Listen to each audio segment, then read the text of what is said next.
my pleasure to have Janne Lohvansuu here in UX Digital Innovation Conference Prague 2016.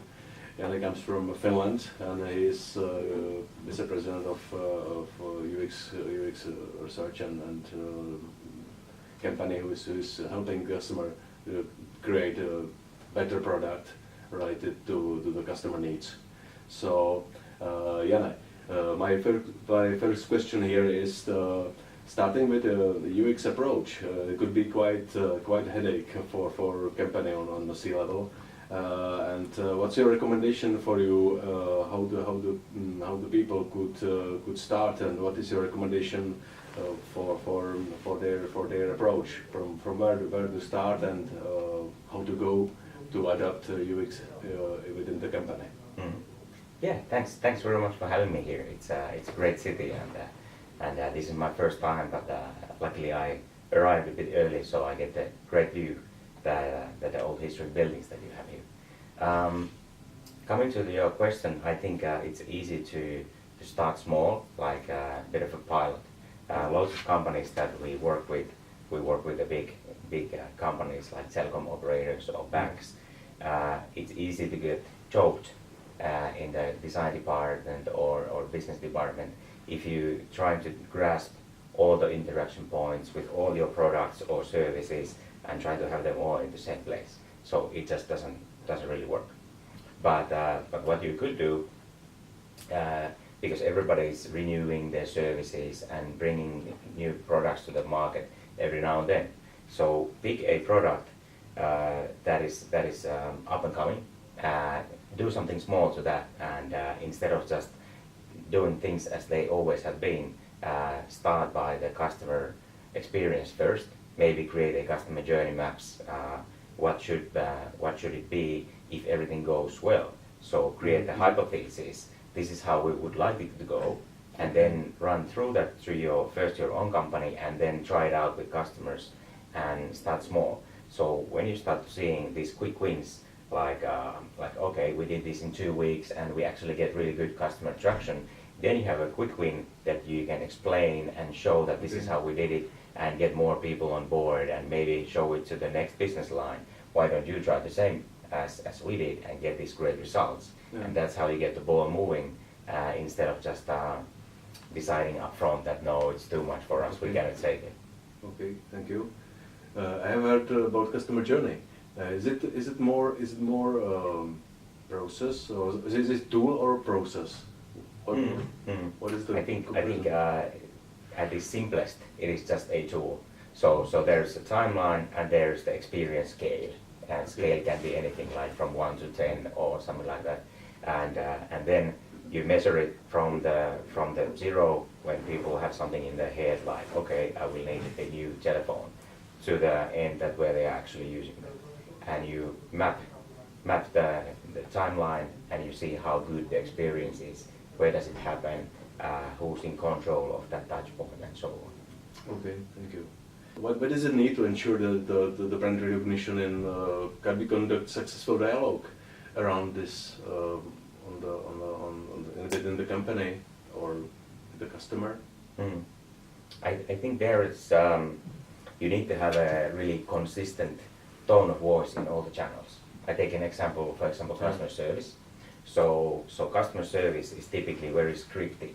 So they have a couple of questions that they ask from you, and they get answers, and they go to the next step in the script. But it has been researched and shown that that is not a very human way to approach the problems that people have when they call in to your customer service. So instead of creating more scripts for your experts to answer, you should empower them to take decisions and solve the problems, so that they would actually listen what are the problems that people have when they call in. And it might be that the problem is not that big after all, and it can be solved right away, instead of just reading the script and being like a part of the machine. And why this, there will be a more humane tone of voice, and you seem to be, of course, ahead of your competition, because you actually listen and can solve things and can solve problems people have. I assume it needs quite a preparation and some kind of training, and of course to have this real level of approach, isn't it? Yeah, Do you have starts. experience? Yeah, Yeah. it starts small, of course, like we discussed about the first quick wins that you can create. But then from there, you should try to empower people and kind of create a culture of achievement and being proud of being able to solve things. Yeah. Nobody's proud of reading scripts, right? Yeah. For example, customer service. But if they can solve problems and they can see that they help people, that keeps the ball moving and creates a culture of actually more dynamic company. And that's how you take it further. And of course, you need to train something, but it's more of a mindset change than a training thing. Yeah. We are working with lots of customers and clients. What is the let's say most positive and most negative things on the client side they are spotting? Let's say if they are trying to adapt the user experience approach, what is the good points, Yeah. and the best points, bad points you are seeing on the customer side? You can go overboard. So, for example, I talk lots of kind of customer service because I work with them a lot. For example, once I discussed with a customer service person, she was able to do lots of things, but unfortunately, then when you are able to do lots of things, you can convince them to do also wrong things. So I was actually able to cut the electricity from another company just by calling to the electricity company and saying that, hello, I'm from here and here. They never checked anything and they closed the whole electricity for the building. And that's not a good example of providing good service. And or another case might be that the incentives of a service people, both online and on the telco, were of the length of the call, not solving of the problem. So the call length was like 2 hours, but nothing happened. They were just chit-chatting. Waste of time. Yeah. So it's how you incentivize people to actually make things happen. But then, of course, the best examples, they do relate of you getting things done right away, even it's not that person's direct responsibility to do that, but because they can and they know that actually this is your problem, they will just do it anyway and just make it happen. And that's when you get really like good experience, like, wow, I just nailed it and I don't have to call anybody else. I see. In what direction will UX develop further? Because we may see Internet of Things, integrated user interfaces and such a stuff in current situation, and what will be the next or the next development in the coming years from your perspective? I think is partially the user interfaces. Their importance maybe in future may be a bit lower.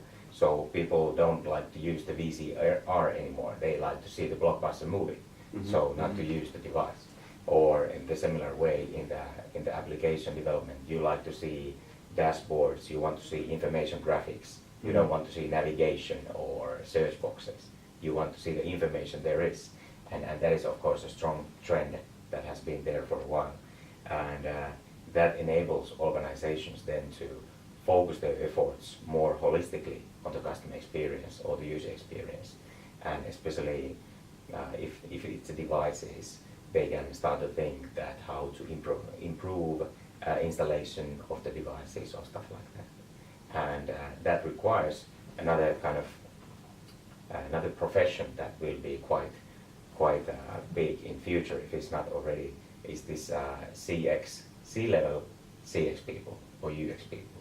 So there's a head of customer experience or director of customer experience. You need to have that level of people in order to have a broad view what is happening in the entire company and what are the different silos, how do they cooperate in order to create better services for customers. And I think those are the main trends for me at the moment.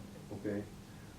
What do you think will be the counterpart for this level of specialists? Will it be the product or product development or marketing or IT department?